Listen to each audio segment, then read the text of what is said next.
Salam sejahtera untuk kita semua. Mudah-mudahan kita selalu tercurah semangat dan kesehatan.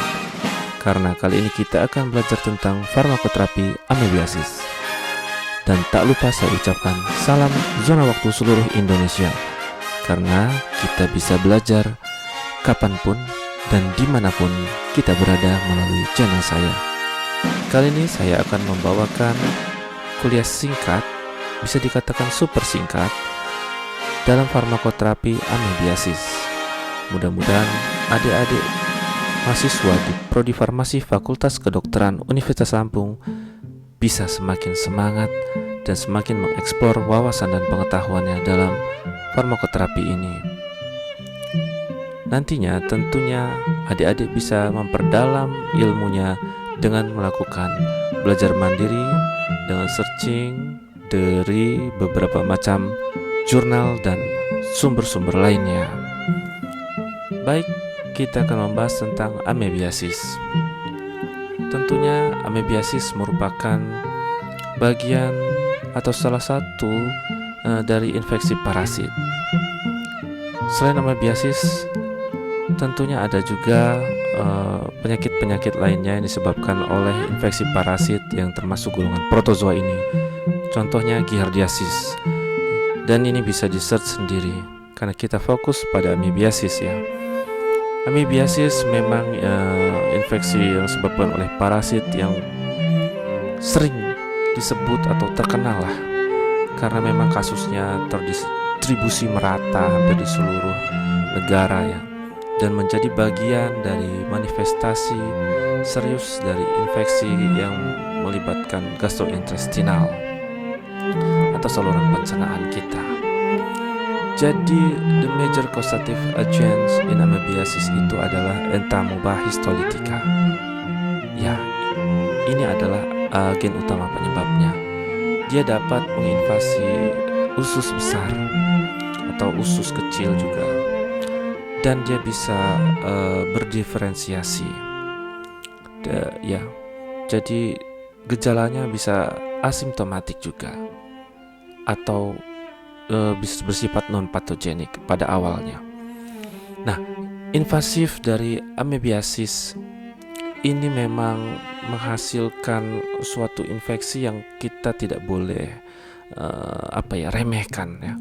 Dan banyak ditemukan karena sebab-sebab yang sederhana yang mungkin kurang kita perhatikan, seperti dari makanan atau air yang terkontaminasi oleh kotoran. Nah, dari sumber itu yang terkontaminasi, dia sis dari Entamoeba histolytica itu dapat berkembang dan masuk ke saluran pencernaan kita jika termakan. Misalnya kita lupa cuci tangan, kita lupa bersih-bersih ruangan. Nah, disitulah mulai dia menginvasifnya. Jadi memang diperkirakan sekitar di situ tertulis 50 juta kasus dari invasifnya. Ini memang trending worldwide. Dan kasusnya itu menyebabkan kematian melebihi dari 100.000 kasus. Nah, tentunya dengan data-data sekarang akan lebih lagi ya. Sehingga ini harus diperhatikan khususnya di Indonesia. Karena contohnya sendiri ya, di negara Amerika, ini papernya contohnya dari negara Amerika, ini aja masih tinggi sebagai negara yang maju. Apalagi negara Indonesia yang boleh dikatakan negara berkembang menuju maju.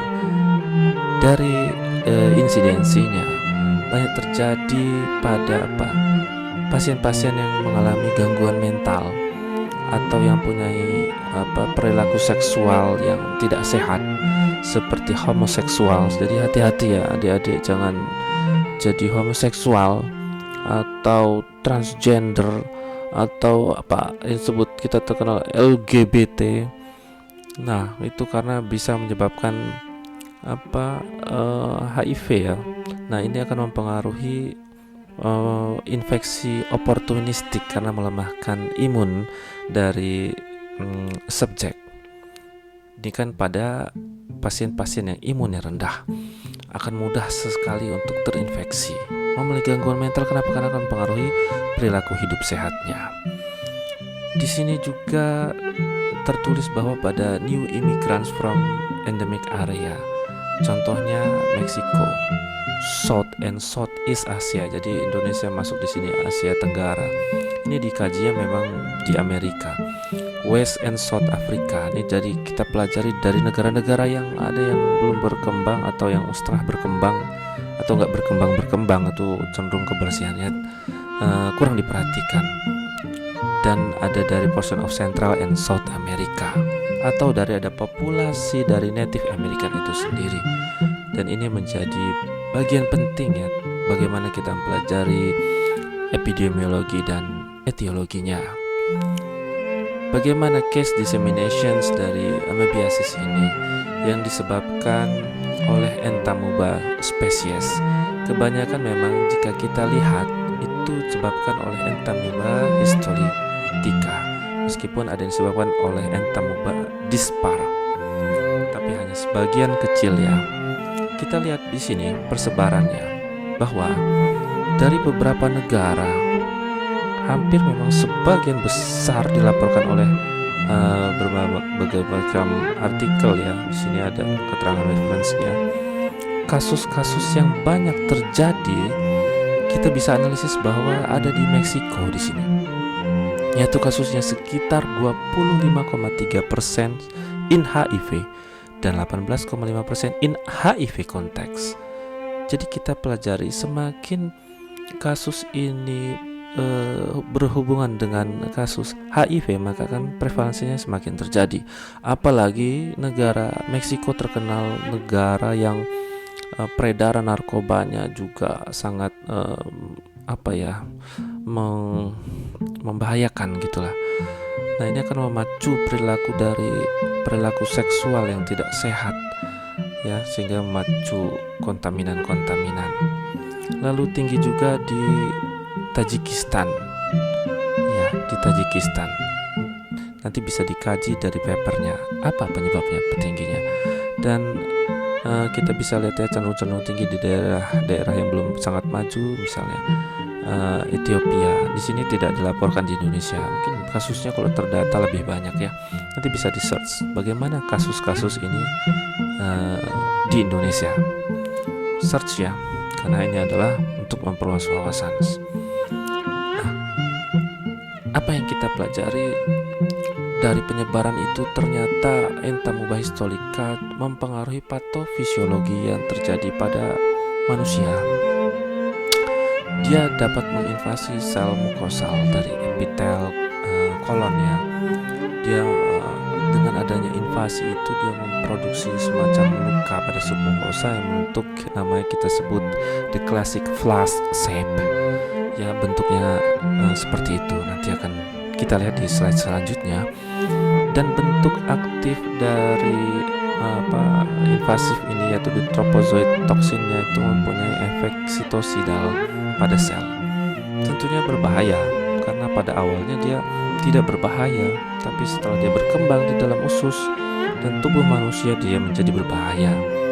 Di sini dikatakan jika tropozoid itu bisa mencapai sirkulasi portal ya, peredaran sirkulasi portal hati terutama, nah kemudian dia dibawa memang ke lever hati, di mana dia akan produksi menyebabkan abses dan periportal fibrosis. Nah tentunya ini akan sangat berbahaya bagi keadaan homeostasis juga di tubuh manusia. Dan abses lever itu banyak terjadi pada laki-laki dibandingkan dengan wanita, dan jarang terjadi ditemukan pada anak-anak. Kenapa ini? Silakan di search ya apa hubungannya. Kenapa lever absesnya banyak terjadi pada laki-laki? Amoebic ulcerations can affect the perineum. Jadi dia mempengaruhi daerah-daerah bawah nih ya, daerah genitalia dan daerah perineum sekitar dubur gitu ya, dengan kelamin. Nah, di daerah-daerah bawah. Dan absesnya ini juga bisa meluas menuju paru-paru dan otak. Nah ini jadi tidak bisa diremehkan. Amoebiasis ini awalnya tidak terlihat, lama-lama mempengaruhi paru-paru dan otak. akan sangat berbahaya jikalau ini terjadi pada manusia. Juga dapat dari adanya invasis abses di lever itu bisa menyebabkan peritonitis ya. Tentunya sangat luas efeknya, kan dia mudah sekali untuk berkembang biak, menginvasif, bisa menembus sel dia karena sifatnya tadi juga sitosidal ya. Nah, bagaimana selanjutnya? Lever abscess that are located in the right lobe, jadi abses lever yang terjadi pada lobus kanan ya bisa menyebar kepada paru-paru dan pleura, selaput paru-paru ya. Kemudian juga tidak menutup kemungkinan untuk menginfeksi perikardial. Nah, tentunya adalah hal perluasan dari abses dari lever tadi. Baik, ini adalah gambaran tadi ya. Jadi dia bentuk inaktifnya in metrosis itu bisa ada di dalam makanan atau air yang terkontaminasi oleh kotoran. Itulah kita pentingnya cuci tangan. Jika dibaca dari siklus ini in metrosisnya ya, ketika dia dalam bentuk mature, sisnya dalam dewasa, dan dia tidak sengaja tertelan ke dalam sistem pencernaan manusia, nah lalu dia sisnya ini dia akan masuk ke small intestine ya. Nah, di small intestine inilah terjadi perkembangan dan produksi tropozoid yang selanjutnya tropozoid itu akan berada secara bebas akan berada di cairan lumen usus besar di sini. Nah, dia akan menuju ke sini, dan ini tentunya tidak hanya satu ya melakukan pembelahan sel dia dari tropozoid aktif ini. Selanjutnya dari invasi yang ada di intestinal ini, dia bisa dapat tadi berkembang menuju extraintestinal invasions ke lever dan ke paru ya, ke paru, ke lever dan ke brain, ke otak. Dan juga tidak menutup kemungkinan ke perikardium tadi itu. Dan bagaimana kalau sudah terjadi peredaran di seluruh darah, tentunya akan menyebabkan kondisi yang shock ya. Dan ini harus dilakukan terapi yang cepat seperti itu. Jadi memang pada kondisi di lapangan, untuk dia dibunuh itu sebenarnya dengan kondisi dia harus berada di kondisi kurang dari 5 derajat Celcius suhunya, ekstrim dingin ataupun ekstrim panas lebih dari 40 derajat Celcius, dan bisa juga dia dibuat kering secara fisiologis, kering dia. Jadi karena panas itu dia tidak bisa menyerap makanan karena dia makanan itu, karena ini parasit ya, dia hidup dari yang tersedia dari hostnya ya, manusia itu dari sel-selnya, dari di sini ya sisa-sisa makanan di situ, dia parasit ya, namanya parasit, dia tidak menguntungkan sama sekali untuk manusia. Nah, jadi dia intinya gampang ya, kalau mau sembuhnya gampang, tanpa obatnya itu dibakar manusianya atau memang dari pembakaran tuh sembuh semua. Jadi tidak bisa menginvasif dari inmetrosisnya ketika dia akan berubah menjadi metrosisnya. Karena terkadang memang dilaporkan juga dalam beberapa penelitian, memang sisnya ini tidak bisa mati karena desinfektan biasa, sehingga perlu adanya perlakuan khusus ya. Memang Entamoeba histolica ini unik ya, berbeda dengan eukariot yang lain ya, karena dia tidak bisa melakukan sintesis de novo dari purin. Nah, itulah kehebatan dari Entamoeba histolitica. Tentunya ada maksud ya dari sang pencipta kita menciptakan ini. Ini adalah contoh tadi ya, invasif amebiasis yang terjadi pada intestinal ya, bahwa menyebabkan bentuk flash shape ya, ini ya, ulcer pada submukosa epithelium pada cairan usus ya, bentuknya seperti ini. Dan apa yang terjadi pada amoebic liver abscess ya, ini contohnya yang terjadi abscess di sini putih, banyak sel darah putih dan bakteri-bakteri yang mati di sini ya, sehingga ini adalah bisa menyebabkan tidak normalan homeostasis tubuh ya, tentunya mempengaruhi dari fisiologi liver gitu ya. Gambaran dari invasif amebiasisnya ini. Ini adalah juga gambaran microinvasions yang terjadi di sini pada intestinal amebiasis. Jadi pada kolom A ini dia tropozoitnya baru menempel, kemudian dia melakukan invasi lebih lanjut pada small interglandular regions. Kemudian yang bagian C ini dia semakin banyak ya stage of invasionsnya, lebih canggih lagi untuk peningkatan tahap, yaitu tropozoit yang dalam jumlah banyak mulai memasuki dari kolon ya, dari kolon dia bisa menembus gitu. Nah itu adalah gambaran yang secara mikroskopis scanning elektron ini mikrograf pada guinea-pig. Nah, bagaimana clinical presentations and diagnosis of amebiasis? Memang kita bisa pelajari bahwa kita harus melihat histori dari pasien-pasien itu ya. Jika nanti kita lihat perjalanan yang dia lakukan ya, apakah dia dari negara-negara berkembang yang cenderung banyak pandemiknya, atau kan dari tipe makanan yang dimakannya, misalnya ada buah-buah yang tidak dicuci atau tidak dikupas, kemudian ada cairan konsumsinya yang dimakan, di situ dari penyebab-penyebabnya. Dan yang berhubungan dengan intestinal disease-nya itu biasanya gejala-gejalanya itu ketidaknyamanan pada bagian perut ya, kemudian ketidaknyamanan karena ada serangan yang tidak enak ya pada perut ya, bisa menyebabkan flatulence juga, dan non-bloody or bloody diarrhea dengan mukus. Kemudian juga bisa terjadi demam yang pada level low grade ya, tapi itu tidak selalu ya. Kemudian tanda-tandanya lagi itu diagnosisnya bisa terjadi eosinofilia atau leukositosis ringan lah. Tentunya ini bagian-bagian dari tanda-tanda yang sudah terangkum. Nah, tentu screening dari kotoran juga perlu untuk mencari dari parasit yang lain yang berada di intestinal ya. Di sini disebutkan ada banyak parasitnya. Ada blastocystis, lamblia, isospora, balantidium, dan ini banyak parasit yang mungkin terhubung ya, karena bukan hanya satu, tapi yang dominan biasanya Entamoeba histolytica ini. Pada fecal findings pada kasus amoebic liver abscess ini, dia bisa dideteksi dari right upper quadrant pain, terjadi hepatomegalia, pembekakan hati, dan liver tenderness, dan gejalanya biasanya nyeri pada kiri atau kanan dari shoulder kita ya, bahu.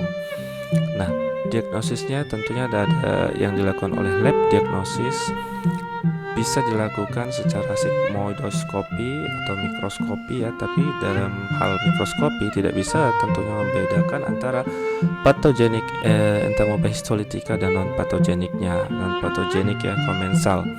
Jadi komensal ini ada yang berkata memang dia non patogenik, ada juga yang ternyata menguntungkan. Harusnya yang menguntungkan itu disebut simbiosis mutualisme, tapi dia tidak ya, ini maka disebut komensal. Atau juga tidak bisa membedakan dengan Entamoeba yang lain ya, Entamoeba dispars atau Entamoeba moskowski dalam kotoran sampelnya. Kemudian juga bisa didiagnosis dengan teknik-teknik yang lain. Contohnya ada antigen detections pakai ELISA ya, dengan antibody test dan PCR ya, polymerase chain reaction. Ini alat yang familiar juga digunakan untuk deteksi virus ya. Kemudian endoskopi langsung juga with scraping or biopsi. Nah, ini bisa juga. Selain itu juga bisa dengan diagnosis for liver abscess-nya dengan serologi dan liver scans, atau dengan ini MRI ya. Tentunya ini bukan bagian kita ya, ini dari bagian lab diagnostik ya. Kita bisa hanya mensupport ya di sini, tapi kita wajib mengetahuinya juga. Nah, ini tadi ya semacam perluasan dari diagnosis amebiasis dengan metode yang berbeda-beda, dengan tingkat sensitivitas dan spesifitas yang berbeda juga. Teman semuanya ya bagus ya di sini. Ada dari berbagai macam referensi pelaporannya. Ini bisa di search ya. Apa ini? IH, Novak ya, satu-satu. Nah, ini adalah contoh ya pasien yang mengalami amebiasis. Dia 23 tahun, dia baru jalan-jalan ke Malaysia dan Thailand ya. Mungkin kalau jalan-jalan ke Indonesia juga bisa kena ya.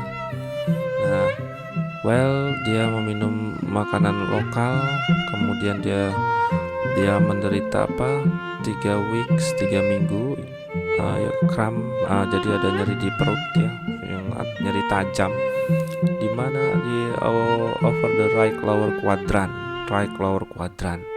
Nah, dihubungkan dengan watery non-bloody diarrhea and tenesmus, ini bagian kram-kram di daerah bagian bawah ya, dubur dan sana dekat kemaluan. Kemudian dia juga mengalami some diarrhea. Nah, apa yang bisa ditemukan dari pasien ini, yaitu salah satu contoh dari gejala amebiasis. Dan tentunya bagaimana terapinya? Terapinya itu bisa dilakukan dengan berbagai macam ya. Yang terkenal adalah memang metronidazole, dihydroemetin, dan chloroquine yang bisa dilakukan. Ini adalah mereknya ya, merek. Nah, metronidazole, dihydroemetin, dan chloroquine termasuk agen tissue acting agents ya, yang bersifat sistemik. Iodoquinol, diloxanid, dan paroromycin itu bersifat luminal atau lokal ya efek. Jadi a systematic or tissue acting agents may be so well absorbed, jadi mudah saja dia untuk diabsorpsi di dalam tubuh. That amounts of drug remaining in the bowel may be insufficient, jadi jumlahnya di dalam usus itu bisa saja tidak cukup, meskipun dia sudah beredar, terabsorpsi, dia bisa saja tidak cukup untuk memberikan efek lokal. Oleh karena diperlukan terapi luminally atau lokal active agent juga sebagai pelengkap. Jadi ada kalanya juga digabungkan ya antara systemic agent sama luminally agents. Begitu ya. Jadi asymptomatic cyst patients ya, yang diidentifikasi by stool examinations and who may develop invasive disease, and pasien dengan gejala amebiasis yang ringan sulit menerima agen luminal, yaitu contohnya paromomycin ya, 25-35 mg per kilogram berat badan ya per day 3 kali sehari selama 7 hari, atau iodoquinol 16 mg 3 kali sehari selama 20 hari. Nah, ini untuk asymptomatic cyst patients ya dia. Kemudian dilaporkan bahwa these regimens telah bisa memulihkan dari rata-rata ya, dari kasus 84-96%. Nah, baik. Kemudian pada pediatric atau anak-anak,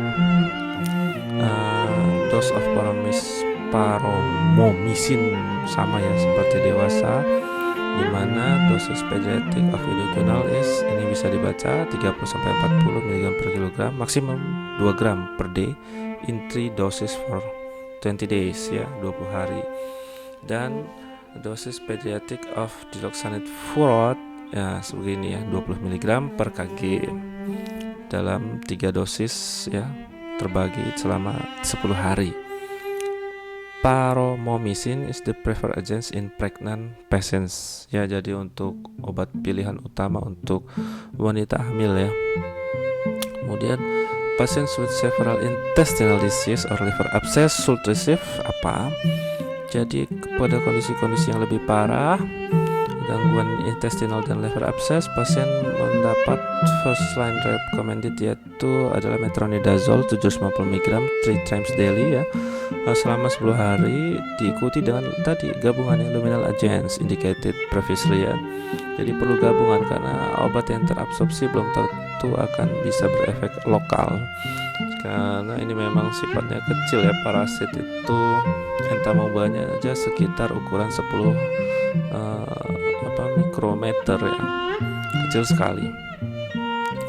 The pediatric dose of metronidazole ya seperti ini ya, tertulis 50 mg per kg divided in doses which will be followed in luminal agent juga, and alternatif regimen of metronidazole itu ada kombinasinya dengan luminal agent itu dengan dosis seperti ini. Begitu juga dengan tinidazole ya, seperti ini ya. Dosisnya bisa dibaca di sini. Nah, ini alternatif to metronidazole.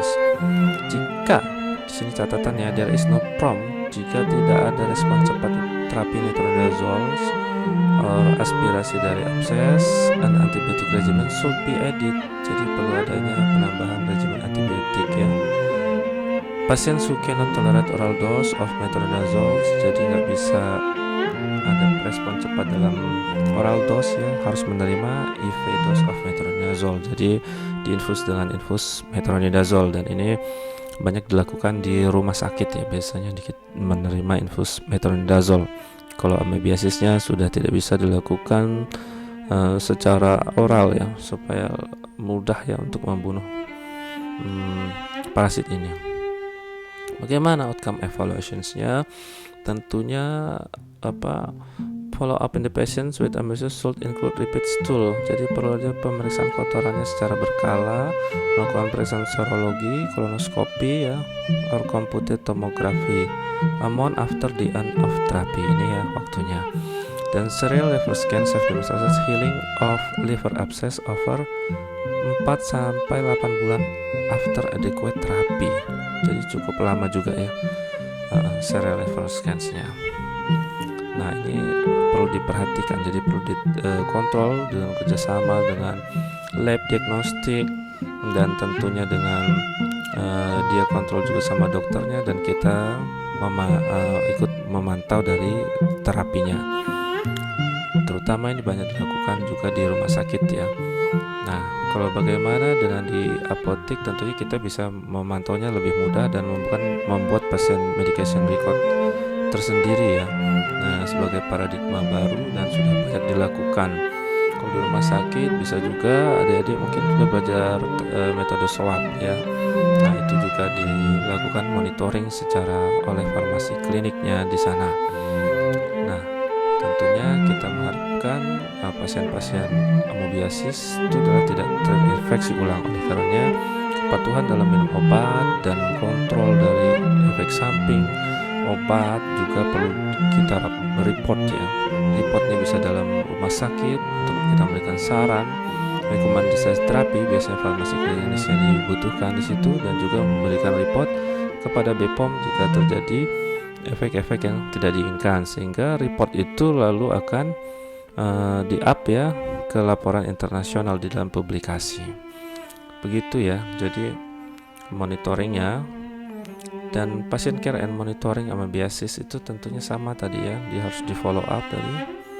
Kemudian the sweet liver abscess may take up to 7 hari before there will decrease in pain and fever ya. Jelas sekali jadi di sini ya, dengan pengamatan berkala secara lab maupun secara diagnosis dari dokter.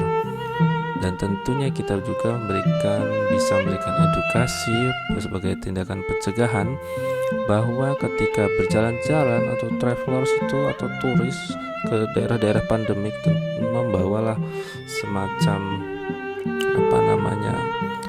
desinfektan ya, kayak gitu. Kemudian harus hati-hati di dalam memakan atau meminum ya, dan air itu sebaiknya yang direbus kayak gitu. Untuk air sendiri ketika melakukan desinfektan bisa menggunakan iodin 2% ya, 5 drops per liter, atau klorin 6% di sini ya. Nah, karena tadi itu amoeba ini dia bisa tahan ya terkadang dengan klorin ya, dan membunuhnya dengan suhu-suhu tertentu sebenarnya. Dan disarankan untuk meminum air-air yang bersih, terutama air-air masak ya tentunya ya. Dan itu kita bisa lakukan untuk meningkatkan kualitas hidup pasien, dengan memantau juga tentunya dengan terapi obat, karena terkadang pasien tidak patuh ya dalam meminum obatnya. Di rumah sakit bisa juga nggak patuh ya, karena kalau rumah sakitnya belum terakreditasi, obatnya sudah diberikan perawat, nah nanti nggak diminum, itu disimpan sama keluarga pasien. Di sini pentingnya dalam setiap harinya itu memang ada apoteker yang apoteker klinis ya untuk memanage efek terapi dari terapi amebiasis ini ketika terjadi rawat inap. Baik, demikianlah kuliah dari saya.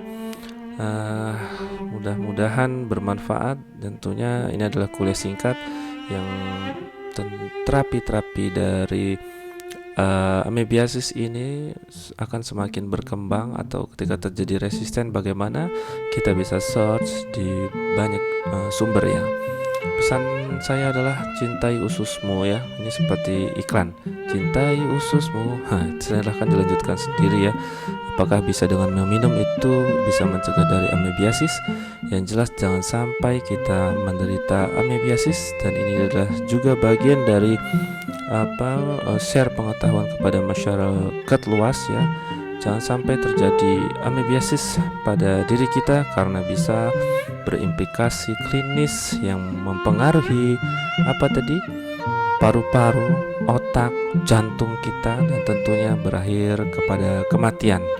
Mudah-mudahan Indonesia sebagai negara berkembang bisa semakin maju dan terhindar dari endemik dari amebiasis ini.